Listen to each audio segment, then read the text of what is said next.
আমার জীবনে 3টে মেয়ে এসেছে। আর 3টে মেয়ে, আমার প্রথম বইয়ের নাম হলো সুমি।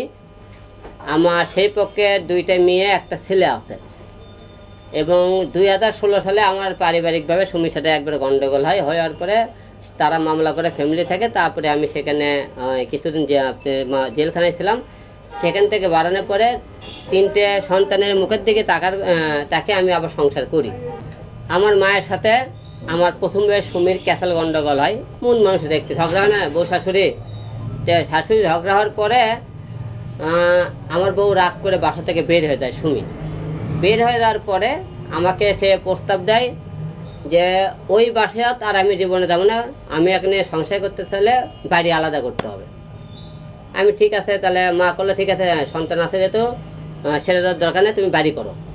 আমার যে পুরাতন বাড়ির সাথে আরেকটা বাড়ি করে বউরা আপনার সবাই দেন, ডুপ্লেক্স একটা বাড়ি করতেছে আপনারা। পরে 2 বছর ধরে সেই বাড়ির কাজ চলতেছে। চলার পরে আমার বউ যে মনে করেন ভিতরে যে আরেক যে শয়তানি, আমি এটা বুঝতে পারি 2 বছর সময় আমার থেকে কেন বাড়ি করতে বলছে আমাকে। হুট করে তো চাইলে বাড়ি করতে পারবো না, সময় লাগবে। সে ছই দিয়ে একটা প্রবাসী একটা ছেলেকে সে মনে করে প্রেম করে 2 বছর সে বিয়ে করলো। আমাকে 2 বছর বাড়ির কথা কয়ে সে বাড়ি কমপ্লিট হয়ে যাওয়ার পরে আমার ছেলে সন্তান, বাবা মা যারা আছে সবাই অনেকভাবে চেষ্টা করছে তাকে আনার জন্য, সে আর আসেনি। সে অন্য জায়গায় বিয়ে মনে করেন প্রেমে যে পড়ছে আমরা জানি না, পরে বিয়ে করেছে, কিছুদিন আগে বিয়ে করতেছে। তারপরে সে মনে করে রেখে চলে গেল। আমরা পৃথিবীতে দেখছি অনেক জায়গার মা এমন একটা জিনিস, স্বামী ছেড়ে দেয় কিন্তু 3টে সন্তান ছেড়ে দেয়। আমার বউরা দেখেন 3টে বাচ্চার কথা ভাবে না ভেবে অন্য জায়গায় সে বিয়ে করল। আমি খারাপ হলে মনে করেন সে তো 3টে সন্তান লেমন করে খেতে পারতো, খাইল না। আচ্ছা জায়গা।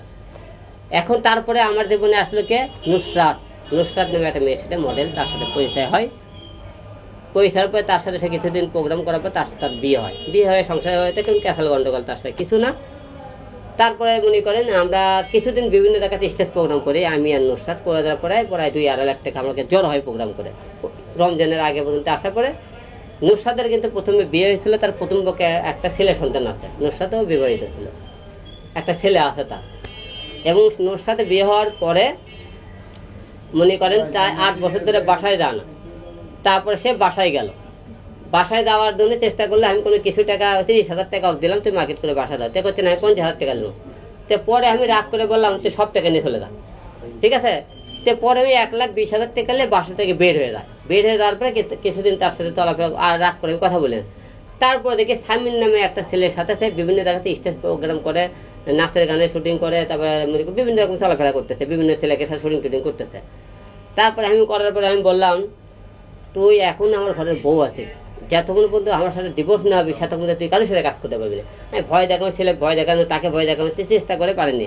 যে ওর কথা আমার নায়িকা আমি বড় হতে চাই, যে তার মূল উদ্দেশ্য যে মূল সাথে আমার সাথে নায়িকা হতে চাই, বড় হতে সেটা আমি জানি। সে সবার সাথে শুটিং করবি, সংসার করবি, সে সবার সাথে শুটিং করবি। আমি না, একদমই কাজ শুটিং করতে পারবি না যতক্ষণ তুই আমার বউ আছিস। পরে সে কথায় বাধ্য হয়ে আমার চাপে কী করলো, যখন কাজ কাম করবো সে বাধ্য হয়ে সে করলে কী করলো, আমাকে ডিভোর্স দিল।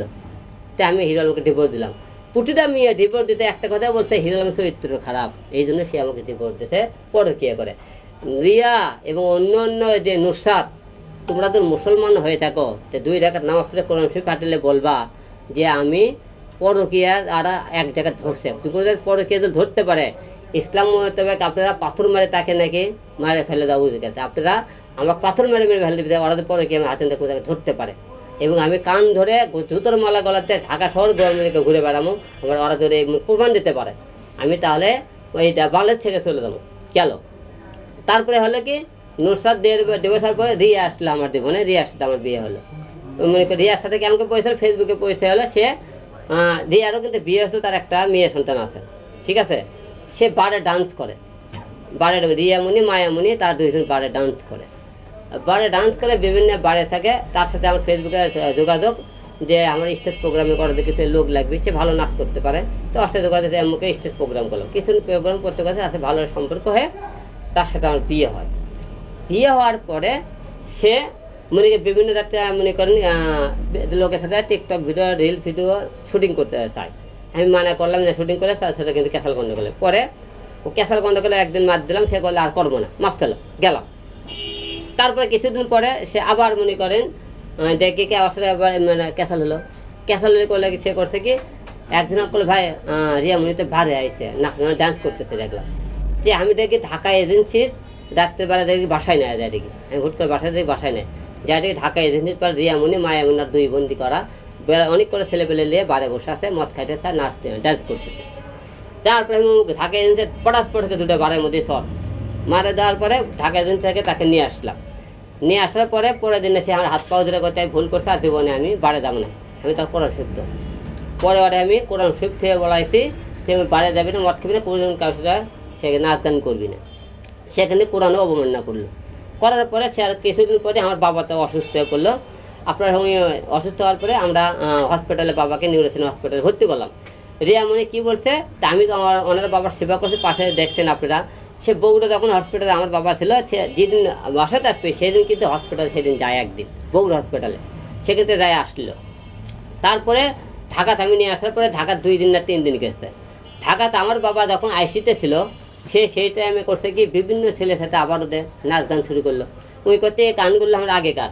আপনার আমার বাবা মারা গেছে 15 তারিখে, 15, 11, 12, 13, 14 এই তারিখগুলো আপনার তাদের ফেসবুক পেজে এবং যে ছেলের সাথে গান করে সেইগুলো আপনি তারিখগুলো ফলো করবেন সে কয় তারিখে গানগুলো করেছে। একটা লোকের মধ্যে মনে করে মনুষ্যত্ব বোধ থাকতো যে তার পরিবার, তার বাবা, তার মা, তার ভাই বোন, ফ্যামিলি কোনো একটা ব্যক্তি আমার বাবাকে কোনো দেখতে জানি। এমনকি দেখেন আমার বাবা যেদিন মারা গেল সেদিন রিয়ামণিকে রাত বাজে 12:15 রিয়ামণির বোন মায়ামণি আর তার ভাই ইউটিউব চ্যানেলে লাইভে আসছে। আমি তখন আবার বাবার লাশটা কবরে আমি যখন হসপিটাল নিয়ে যাই আমি বলে থেকে তারকে ভাই বোনের লাইভ দেখতেছিলাম।